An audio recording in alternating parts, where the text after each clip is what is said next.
हर दिन मेरी माँ मेरे बैग में 100 पाउंड का बारबेल डाल देती हैं। घर से निकलने से पहले वह मेरे गले में 2 बालू की बोरियां भी टांग देती हैं। वह ये सब मेरे शरीर को ट्रेन करने के लिए नहीं करती, वह ऐसा इसलिए करती हैं ताकि मेरा राज किसी को पता न चले। क्योंकि जब से मैं छोटा था मेरे पास एक ऐसी सुपर पावर है जो किसी और के पास नहीं है। मेरे भावनाओं में उतार चढ़ाव आते ही मेरा शरीर हवा में तैरने लगता है। क्योंकि मैं इस शक्ति को नियंत्रित नहीं कर सकता, मेरी माँ हमेशा मुझे अपने पास रखती हैं। जब भी वह मुझे तैरता हुआ देखती हैं तो तुरंत मुझे नीचे खींच लेती हैं। लेकिन ऐसी शक्ति होना खतरनाक है, इसलिए हमें मजबूरन एकांत जीवन जीना पड़ा है। समय बीतता गया, मैं बड़ा हो गया, लेकिन फिर भी इस क्षमता को नियंत्रित नहीं कर सका। जब भी मुझे कोई लड़की पसंद आती, मेरे पैर जमीन से ऊपर उठ जाते। मैंने खुद को शांत करने की कोशिश की, लेकिन बस अचानक झटका खा गई। मैं खिड़की से जा टकराया। दर्द ने तुरंत मेरी एकाग्रता तोड़ दी और मेरे पैर धीरे धीरे फिर से जमीन पर आ गए। मुझे लगा यह बस एक सामान्य दुर्घटना थी, लेकिन मुझे उम्मीद नहीं थी कि कक्षा में नया ट्रांसफर छात्र वही लड़की होगी जो बस में थी। जब उसने मुझसे अभिवादन किया तो मेरा शांत दिल फिर से तेज धड़कने लगा।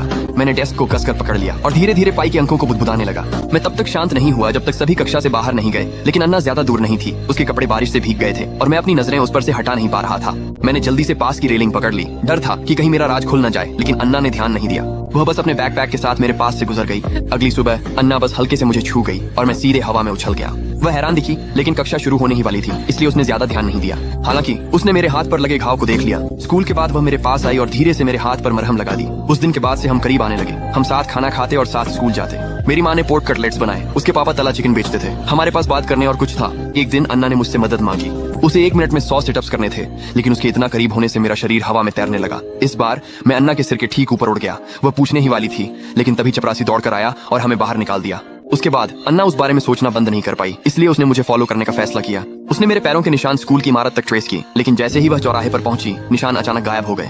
हर दिन मेरी माँ मेरे बैग में 100 पाउंड का बारबेल डाल देती हैं। घर से निकलने से पहले वह मेरे गले में 2 बालू की बोरियां भी टांग देती हैं। वह ये सब मेरे शरीर को ट्रेन करने के लिए नहीं करती, वह ऐसा इसलिए करती हैं ताकि मेरा राज किसी को पता न चले। क्योंकि जब से मैं छोटा था मेरे पास एक ऐसी सुपर पावर है जो किसी और के पास नहीं है। मेरे भावनाओं में उतार चढ़ाव आते ही मेरा शरीर हवा में तैरने लगता है। क्योंकि मैं इस शक्ति को नियंत्रित नहीं कर सकता, मेरी माँ हमेशा मुझे अपने पास रखती हैं। जब भी वह मुझे तैरता हुआ देखती हैं तो तुरंत मुझे नीचे खींच लेती हैं। लेकिन ऐसी शक्ति होना खतरनाक है, इसलिए हमें मजबूरन एकांत जीवन जीना पड़ा है। समय बीतता गया, मैं बड़ा हो गया, लेकिन फिर भी इस क्षमता को नियंत्रित नहीं कर सका। जब भी मुझे कोई लड़की पसंद आती, मेरे पैर जमीन से ऊपर उठ जाते। मैंने खुद को शांत करने की कोशिश की, लेकिन बस अचानक झटका खा गई। मैं खिड़की से जा टकराया। दर्द ने तुरंत मेरी एकाग्रता तोड़ दी और मेरे पैर धीरे धीरे फिर से जमीन पर आ गए। मुझे लगा यह बस एक सामान्य दुर्घटना थी, लेकिन मुझे उम्मीद नहीं थी कि कक्षा में नया ट्रांसफर छात्र वही लड़की होगी जो बस में थी। जब उसने मुझसे अभिवादन किया तो मेरा शांत दिल फिर से तेज धड़कने लगा।